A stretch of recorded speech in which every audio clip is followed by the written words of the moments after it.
días. Buenos días, doctor. Aquí estamos puntualitos Buenos a las días. 10. ¿Están todos bien? Sí, doctor, gracias. ¿Y usted? Bien, también aquí empezando desde temprano. Estaba leyendo algunas cosas de historia, etcétera, que me gustan.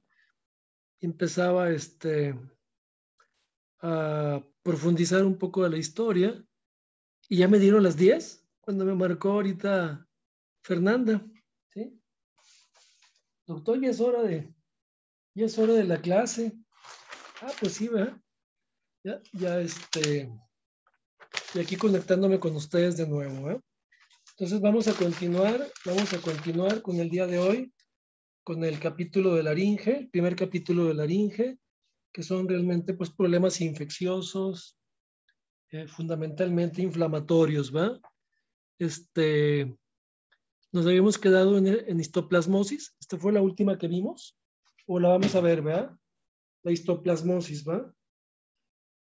¿Sí? Que es una Sí. micosis, ¿va?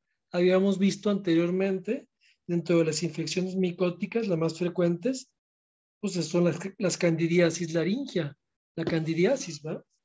Si recuerdan, ¿va? La principal, la candidiasis, ¿sí? ¿Alguien me puede decir, que no sea la expositora, cuál es el tratamiento idóneo para la candidiasis? ¿Cómo se trata la candidiasis? ¿Qué se le da de tratamiento? ¿Consiste en qué? El tratamiento de la candidiasis ¿Era nistatina o se da la nistatina, ¿qué más? ketoconazol o itraconazol y fluconazol? Itraconazol o itraconazol, ketoconazol o fluconazol, ¿sí? Sí. Recuerden esos 4 nombres de antimicóticos que existen en México, ¿sí? Yo generalmente la trato con la nistatina en gotitas, cada 8 horas, ¿sí? Y ver ahí la dosis de acuerdo al peso y a la edad y todo. Y le agrego, ahí me gusta mucho utilizar el itraconazol. El itraconazol, que es menos agresivo en contra del hígado. Los antimicóticos tienen ese problema, que son hepatotóxicos, y si abusamos en la cantidad, en la dosis, en el tiempo, podemos causar hepatotoxicidad y mandar al hospital al paciente. Yo tuve un paciente, recuerdo, que tenía una micosis faríngea y le receté fluconazol a una cápsula por semana. El fluconazol debe ser es un medicamento muy utilizado en las micosis severas o profundas, el fluconazol, ¿sí? ¿Y cuál es el antimicótico más frecuentemente usado en las micosis profundas? Díganme. En los graves, por ejemplo, en la coccidioidomicosis, ¿sí? ¿Cuál sería el antimicótico en la coccidioidomicosis? Que ya vimos, ¿no? ¿Vimos la coccidioidomicosis? ¿Sí? Aquí está coccidioidomicosis, está un poquito más adelante. Bueno, no, ya la vimos, ¿no? Sí. ¿Cuál es el tratamiento? ¿Se acuerdan? Esta última que Anfotericina vimos. B, fluconazol, ¿Cuál? anfotericina B, Exacto, la fluconazol. anfotericina B. Sí, pero ideal es la anfotericina B y podemos agregar el fluconazol también a 200 miligramos al día por 6 semanas. Pero es una dosis por semana, no dosis.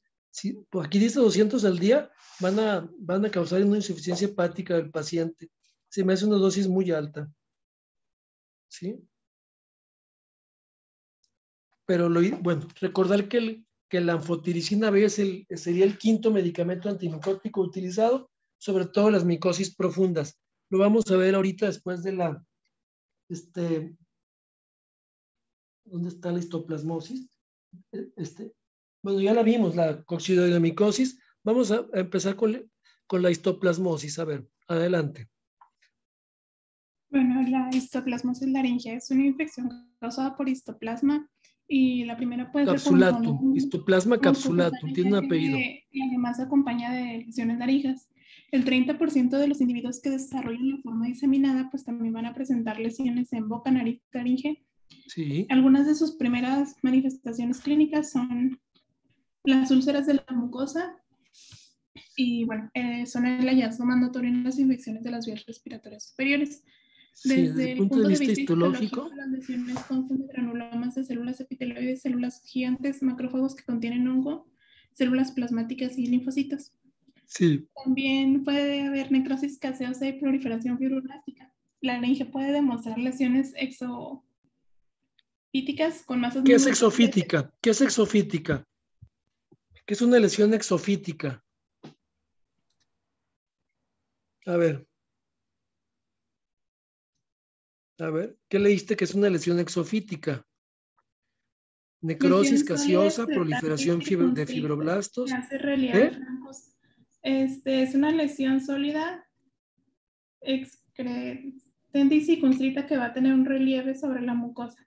Exactamente, tienen relieves. Lo exofítico es lo que tiene relieve y lo endofílico es lo que es hacia adentro, depresiones, ¿va? Si hay exofítico, hay endofítico, ¿sí? Que es hacia adentro. O masas, una lesión exofítica es una masa nodular, es una masa que hace protrusión, ¿sí? A ver, sígueles, del tejido de granulación, ¿sí? Y es fácil de confundir con qué. Bueno, ¿Con qué se también puede haber confunde la necrosis histoplasmosis? gaseosa y proliferación fibroblástica. ¿Eh? Lo que nos queda. Es que te oigo muy Como masas despacito. nodulares de tejido de granulación fáciles de confundir con carcinomas que predominan Fácilmente se confunde la por las histoplasmosis cuerdas con... vocales verdaderas. Los pacientes refieren disfonía persistente, disfagia y pérdida de peso. Así es. Luego el diagnóstico. Por laringoscopia directa con biopsia intradermo Reacción. La intradermorreacción es o pruebas una... de fijación complemento. Bueno, la enfermedad se debe a... Ya pasamos a la rinosporidiosis. Es otra micosis profunda. ¿Qué más? Bueno, esta enfermedad se debe a Rhinosporidium cerebrae y se caracteriza por el desarrollo de pólipos fibrales sésiles. No. ¿Pólipos qué? ¿Pólipos qué? Friables. ¿Qué significa la palabra friables? Rápido, tienes que saber. Que se deshacen fácilmente. Que exactamente, se deshace con facilidad, la tocas y se desvanece, se rompe, ¿verdad? Friable. Es como el tejido hepático, ¿verdad? Tomar una biopsia de tejido hepático es muy difícil porque es un tejido friable como mantequilla, ¿verdad? Y puedes lesionar y causar una consecuente sangrado importante. Los tejidos friables, es decir, hay pólipos duros, hay pólipos friables que son blandecitos y que si los quieres biopsiar, pues agarras medio el pedazo y se rompe y se hace un sangradero, ¿verdad?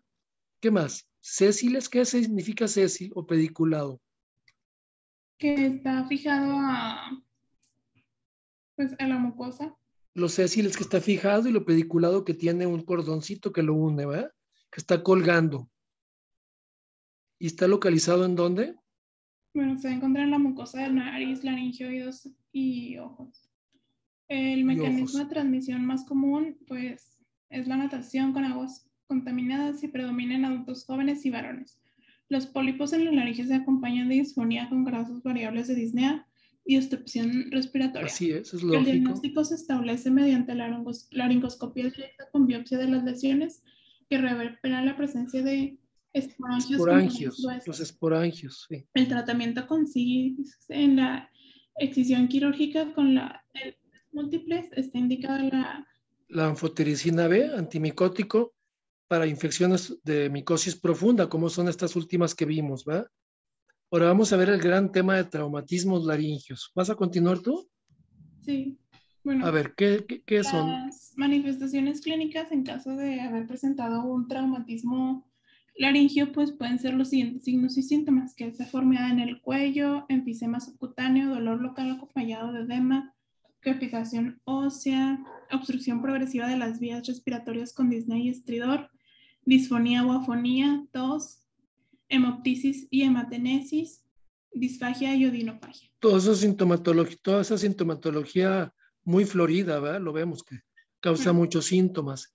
¿Se recomienda en el diagnóstico qué? Para su diagnóstico se recomienda la laringoscopia directa y broncoscopia con o sin esofagoscopia. Esofagoscopia, sí, para de edema, determinar. hematoma, laceraciones mucosas, desplazamiento de cartílago o parálisis de la cuerda vocal. Son útiles los estudios radiológicos simples de cuello y tórax, aunque la tomografía axial computarizada de laringe delinea de manera más precisa el sitio de las fracturas o fisuras de los cartílagos. Entonces, pedir tomografía, idealmente irte directamente a la tomografía, ¿verdad? Axial, que nos va a dar finura diagnóstica. ¿Va? Puedes pedir los simples también, API lateral de cuello, ¿va? Pero siempre la tomografía es el sine qua non para el diagnóstico. Ahora, los traumatismos agudos se clasifican como. Los traumatismos agudos externos de la laringe se clasifican en los siguientes grupos de acuerdo a Fruman y Butler. ¿Cómo se va? En 5 grupos, ¿cuáles son? El hematoma, el grupo 1 es el hematoma endolaringio menor o laceración. Sí, es la lesión menos grave, que es hematoma y laceración sin fractura. Esa se cura con reposo de la voz, desinflamatorio, tal vez un antibiótico preventivo. Es el grado menor. Y luego ya siguen los demás grados. ¿Cuáles son? ¿Qué son? El grupo 2 tiene presencia de edema, hematoma, solución de continuidad menor en la mucosa sin exposición de cartílago, presencia de fractura no desplazada. Bien, también es un grado benigno. El 2 todavía persiste en un grado de benigno con buen pronóstico. El grado 3. El grupo 3, edema masivo con laceración de la mucosa y exposición del cartílago, inmovilidad cordal o fractura desplazada. Ya es un estado de gravedad importante en donde la vida del paciente puede estar en peligro. El 4.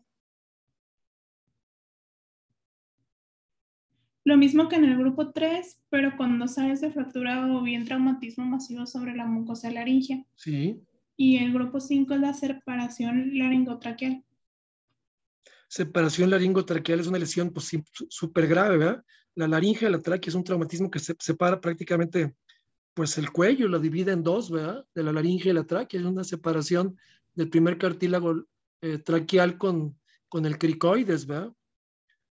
Ahora, el tratamiento consiste. Bueno, el tratamiento inicial requiere restablecer la permeabilidad de las vías respiratorias por traqueotomía o intubación. Primero, eso es. Y luego. Una vez que el estado general del paciente les permite, es necesario descubrir lo antes posible las lesiones laringeas, ya que algunas pueden requerir reducción abierta, con lo cual se disminuye el índice de complicaciones posteriores. Así es. El reciente desarrollo de placas de fijación reabsorbibles compuestas de ésteres polimerizados que pueden remodelarse y moldearse facilita el tratamiento de fracturas desplazadas e inestables del esqueleto laríngeo. Entonces, colocación de placas, ¿verdad? En caso de las fracturas, como las placas de los huesos largos y etcétera, así hay placas especiales que son reabsorbibles para el tratamiento de las fracturas de la laringe. El tratamiento del edema y hematoma. A ver, tú léelo. ¿Qué? Edema y hematoma de las regiones supraglótica y subglótica. Sí, bueno, ¿qué es? El tratamiento consiste en reposo de la voz, aumentación del ambiente y antiinflamatorios. Exacto. En casos de colección hemática superpericónica está indicado drenar por vía externa a fin de evitar la reabsorción de recordar que siempre donde hay un hematoma subpericóndrico o subperióstico puede haber reabsorción del cartílago o del hueso. Siempre hay que quitar ese hematoma, ¿verdad? Eso hay que recordarlo como el ABC de la traumatología, ¿verdad? Donde hay hematomas, A ver, sigue, las laceraciones. Las laceraciones de la mucosa se aproximan con suturas absorbibles de 5-0 o 6-0. En caso de las fracturas con exposición del cartílago, se recomienda, además de la reducción de estas por vía externa, el empleo de soportes laringios para mantener la luz. Soportes laringios, ¿va? Son prótesis que se ponen en el interior de la laringe para que el cartílago pues, se una y no se colapse, ¿verdad? Luxación, a ver, ¿qué es la luxación de la articulación cricotiroidea? La luxación de articulaciones cricotiroideas puede deberse a cualquier traumatismo de la parte anterior del cuello. Lo más común es el cuerno inferior del cartílago tiroides, que se desplace hacia atrás con relación al cartílago tiroides. Lo anterior produce una deficiencia en el mecanismo tensor de la cuerda vocal. Este desplazamiento de la articulación puede lesionar el nervio laríngeo recurrente y provocar parálisis de la cuerda vocal. Andrés, es una pregunta de examen, ¿verdad? ¿Cuál es el síntoma principal de una luxación cricotiroidea? El síntoma principal es una lesión del laringio recurrente, y si se lesiona el laringio recurrente, que es el nervio motor de la cuerda vocal, crea una parálisis de la cuerda, ¿sí? Entonces es muy importante que lo sepan, ¿verdad? El nervio laringio recurrente, luxación de la articulación cricotiroidea, se lesiona el nervio laringio y causa parálisis de la cuerda con disfonía, ¿sí? Debe sospecharse una luxación ¿cuándo? Bueno, debe sospecharse una luxación cuando existe parálisis de la cuerda vocal relacionada con un traumatismo menor de cuello. Exactamente. Luego, tanto las radiografías. Tanto las radiografías simples del cuello como las tomografías lineal y axial computarizadas pueden demostrar una fractura a través del cuerno inferior del cartílago tiroides. Sí. Casi siempre se recupera el movimiento de la cuerda vocal en 3 a 4 semanas. Las parálisis que duran más de 8 casi nunca se resuelven de manera espontánea. En estos casos se sugiere la descompresión del nervio laringio recurrente y resecar el cuerno inferior del cartílago tiroides. Muy bien. Entonces, después de 8 semanas, si persiste la disfonía, es un tratamiento quirúrgico. Un traumatismo anterior directo sobre el cartílago cricoides lo desplaza hacia atrás, choca contra las vértebras cervicales y luxa hacia el aritenoides. Los preendoscópicos también causan otras luxaciones de esta articulación, sobre todo del tipo anterolateral. El paciente refiere en especial disfagia y disfonía, y si el edema es grave, se observan grados variables. ¿Qué quiere decir con proendoscópicos? ¿Qué es eso? ¿Qué significa proendoscópicos? ¿Será procedimientos endoscópicos que pueden luxar la articulación? Pues un procedimiento endoscópico traumático puede ser, ¿verdad? Proendoscópico. ¿Qué significado le das?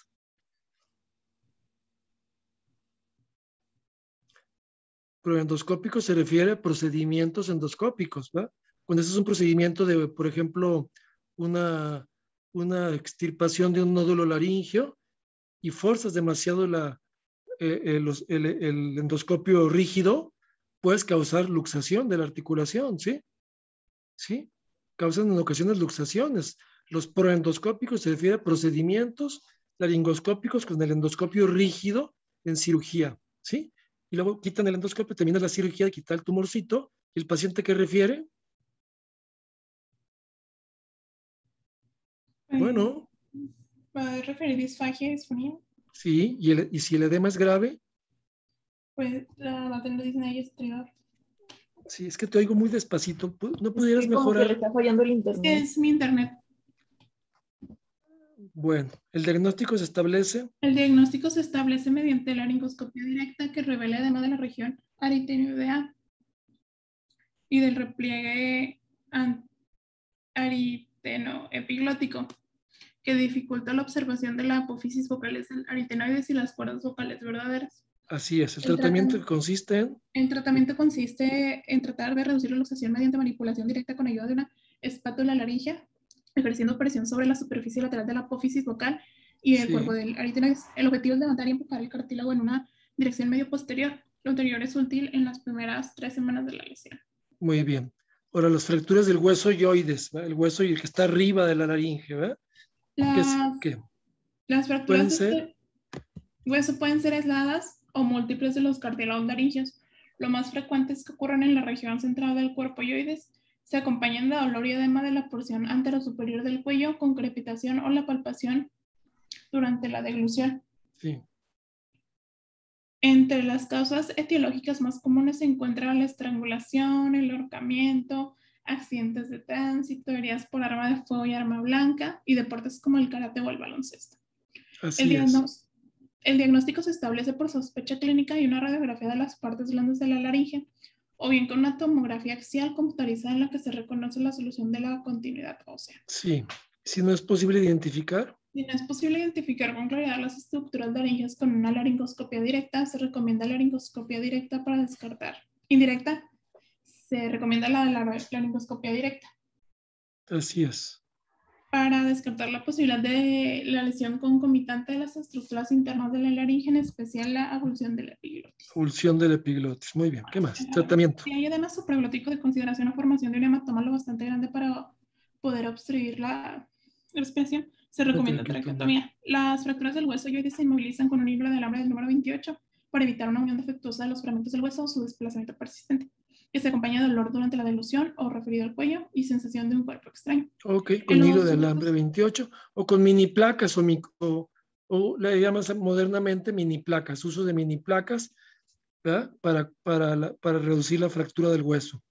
En los sujetos con fracturas no tratadas, ¿qué dice?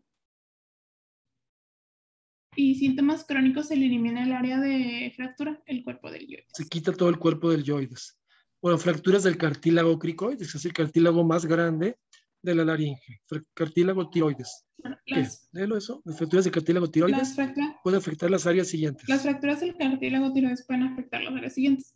La región supraglótica de esta, la porción superior de una o ambas alas del cartílago tiroides, presenta una solución de continuidad en ocasiones acompañadas de abulsión del epiglotis y las cuerdas vocales falsas. Lo anterior da lugar al desplazamiento posterior del epiglotis que se puede obliterar de la luz vestibular.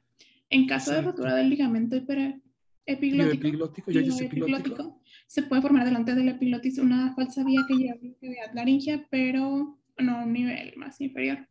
Bien, algunas veces se acompaña de parálisis de una de las dos cuerdas vocales y laceraciones verticales de la pared faríngea posterior, y el cuadro clínico se va a caracterizar por enfisema cervical, obstrucción de las vías respiratorias, voz apagada o con disfonía obvia, tos y aspiración de líquidos al tratar de deglutirlos, aplanamiento del contorno de la porción superior del cuello y dificultad para palpar la escotadura laringea. Así es, ¿verdad? Todo eso está en cuanto a la región de la fractura tiroides. La laringoscopía puede mostrar un gran edema de las estructuras supraglóticas, desplazamiento del cartílago y parálisis de la cuerda vocal. La tomografía axial computarizada de la laringe muestra los sitios de fractura. Así es. La región glótica, pues el cartílago tiroides se fractura en la región de la inserción de las cuerdas vocales verdaderas. Los trazos de fractura pueden ser verticales o horizontales. De acuerdo con su extensión, las cuerdas vocales pueden presentar diversos grados de desplazamiento o incluso secciones parciales o totales.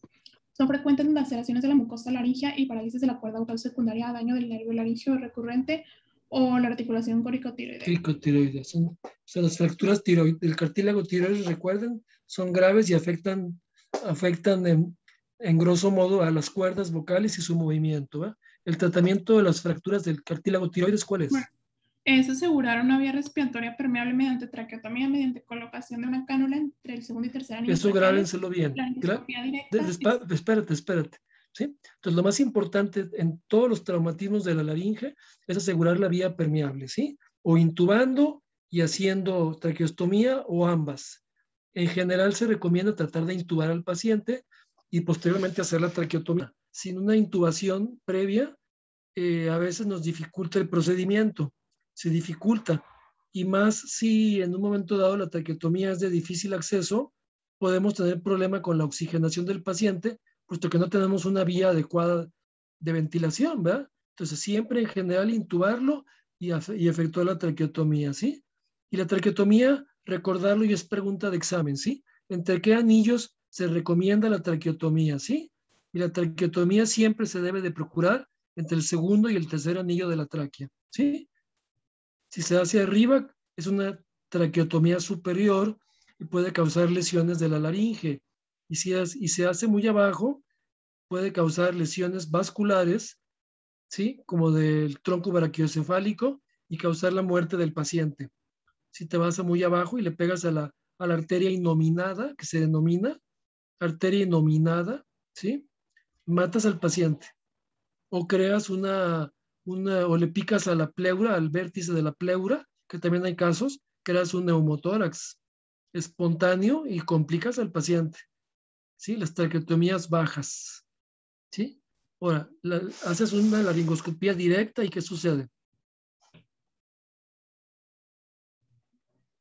El tratamiento, ¿sí? Se hace la traqueotomía, se hace la intubación y hay que hacer una laringoscopía directa, ¿verdad? ¿Sí? Bueno. Va a haber una exploración quirúrgica de la laringe a través de una incisión horizontal en la cara anterior del cuello tras confirmar la presencia de la fractura mediante palpación directa. La mayor parte de las fracturas es compuesta y presenta laceraciones de la mucosa laringeo faringea. Así es. Y después va a ser reducción e inmovilización de las fracturas para evitar una estenosis laringea. Deben tratarse durante los primeros 7 a 10 días de las lesiones. Muy bien, muy bien. ¿Qué más? Se recomienda una tirotomía media que facilita la sutura de las laceraciones de la mucosa laringea y la reducción de los aritenoides si están luxados. En arrancamiento de la epiglotis se sutura delante del hueso yoides y el cartílago tiroides. Si el desgarro es muy acentuado, se estripa dicha estructura. En caso de luxación de la articulación coricotiroidea, se reduce por vía externa. Colocación de material que sirva de soporte laringeo y evite la formación de membranas laríngeas y estenosis posoperatorias. Se recomienda usar silicón o bien un dedo de guante quirúrgico relleno de gelofón o Gelfoam. Merocel. tasa vaselinasa, Muy bien. cierre de la tirotomía y aproximación de las fracturas del cartílago tiroideo con un hilo de alambre número 32. Se remueven los pedazos pequeños de cartílago. Si Se van persiste a la necrosar. parálisis de la cuerda vocal más de 6 u 8 semanas, se recomienda obtener Electromiografía. y valorar según sean los resultados, la descompresión del nervio laringio Laringio recurrente. recurrente. Ok. ¿Qué más? La fractura del cricoides es también muy importante. A ver, ¿qué nos puedes decir de la fractura del cricoides? Predominan en la región anterior y con frecuencia se acompañan de fracturas y separación de los anillos traqueales superiores. Concurren con parálisis de las cuerdas vocales, a menudo bilaterales, por alteración de las articulaciones cricotireoideas y compresión secundarias de los nervios laringios recurrentes. El diagnóstico se efectúa con la historia clínica y la exploración clínica apropiada. Junto con una tomografía axial computarizada, es como que los individuos presenten en forma temprana signos de obstrucción respiratoria, dolor local, así como enfisema subcutáneo. Enfisema subcutáneo, sí. Las fracturas simples. Fracturas simples se abordan por vía externa, se reducen con hilo de alambre y se deja un soporte en la luz laringia que se introduce por vía endoscópica, si no se practicó una tirotomía media. Si existe una gran destrucción del cartílago cricoides, es más aconsejable retirarlo en su porción anterior y suturar directamente en el primer anillo traqueal con el borde inferior del cartílago tiroides. Por otro lado, en caso de separación de la tráquea del cartílago cricoides o entre los primeros anillos traqueales, primero se aproximan los desarrollos de la mucosa y luego los bordes del cartílago con hilo de alambre. La manera adicional se coloca un soporte en la luz laringotraqueal por 8 semanas. 8 semanas, sí. Y se pone una cánula T de Montgomery. El paciente está permanentemente con traqueotomía, ¿verdad? ¿Qué más? Estas fracturas se acompañan de un elevado índice de infecciones locales y periconditis, lo cual contribuye a su cicatrización lenta con formación excesiva de tejido de granulación, hecho que favorece la producción de estenosis laringe subglótica, por lo que sugiere administración temprana de antibióticos. Antibiótico-terapia, sí. Todas estas fracturas son muy graves, ¿verdad? Las fracturas de laringe, cricoides, tiroides, aritenoides. ¿Qué más? Lesiones laringeas secundarias a traqueotomías. Ya les había mencionado cómo hay traqueotomías altas y traqueotomías bajas. Vamos a hablar ahora de las lesiones que puedes causar tú al hacer una traqueotomía si la haces alta, ¿verdad? Son las causas, Lele, son las causas de estenosis crónica. Es más frecuente observarlas en niños porque es difícil distinguir el cricoides de los anillos traqueales. Si en estos casos se elimina la cánula durante las primeras 24 a 48 horas, no se forma estenosis subsecuente. Muy bien. La periconditis del cartílago cricoides inicia unas 48 horas después de la cirugía, lo cual se acompaña de la aparición de tejido de granulación, a menudo infectado. Los signos y síntomas de la obstrucción laringea aparecen hasta el momento de remover la cánula y es posible conservar una voz casi normal. La laringoscopía directa revela la presencia de granulaciones exuberantes en la región infraglótica que se reemplazan por un tejido cicatrizal firme. Sí, ¿el tratamiento? El tratamiento primario incluye extraer y recolocar la cánula de la traqueotomía a nivel del tercer anillo traqueal con aplicación de un soporte laringotraqueal que conserve una luz adecuada. El material puede ser de silicón, cánula en teo, teflón y se eliminan las granulaciones que existan antes de aplicar el soporte, que se deja de 4 a 6 semanas. La administración de antibióticos y antiinflamatorios también ayuda a combatir la periconditis y reducir la cantidad de tejido de granulación. Entonces, las lesiones laringeas secundarias a traqueotomía alta se relacionan sobre todo lesiones del cricoides, ¿sí? Acuérdense, cricoides y abajito, ¿qué hay abajito del cricoides? Dímelo. ¿Qué hay abajito del cricoides? ¿Con qué se articula el cricoides? Rápido. ¿No sabes? Bueno. Está la parte superior de la tráquea. Sí, o sea, ¿y a qué corresponde la parte superior de la tráquea? ¿A qué corresponde? La parte superior me queda muy así nebulosa. La pregunta concreta es, ¿con qué se articula? ¿Con quién se articula el cartílago cricoides hacia abajo? ¿Con quién? ¿Con qué? ¿Con el primer ¿Anillo de la tráquea? con el primer anillo de la tráquea. O sea, una traqueotomía que afecta el primer anillo y el segundo anillo de la tráquea es una traqueotomía alta. Y por consecuencia, por proceso inflamatorio de la mucosa, puedes afectar al cricoides y causar problemas, ¿sí? Por eso hay que eliminar la cánula en las primeras 24 a 48 horas, porque puedes causar una estenosis laríngea crónica, ¿sí? Sobre todo en los niños. De los niños, hacer traqueostomía en los niños, tienes que tener mucha experiencia, puesto que cricoides y primer anillo traqueal no los distingues bien. Y le puedes pegar al cricoides, inclusive abrir el cricoides y perjudicas de por vida al niño, ¿sí? Entonces, las traqueotomías altas, pregunta de examen, son, ¿qué lesiones son? Las traqueotomías altas, ¿a qué se refiere? Traqueotomías hechas a nivel del primer anillo traqueal, y cuáles son las lesiones que más se presentan, inflamatorias con estenosis del cricoides. ¿Qué más? Lesiones térmicas de calor. ¿Qué pasa con el calor? Si ya se va a acabar la clase, nos contactamos ahorita. ¿Qué pasa con las lesiones térmicas? Son resultado de la inhalación de gases a temperaturas altas o ingestión de alimentos o líquidos muy calientes. La inhalación de aire caliente seco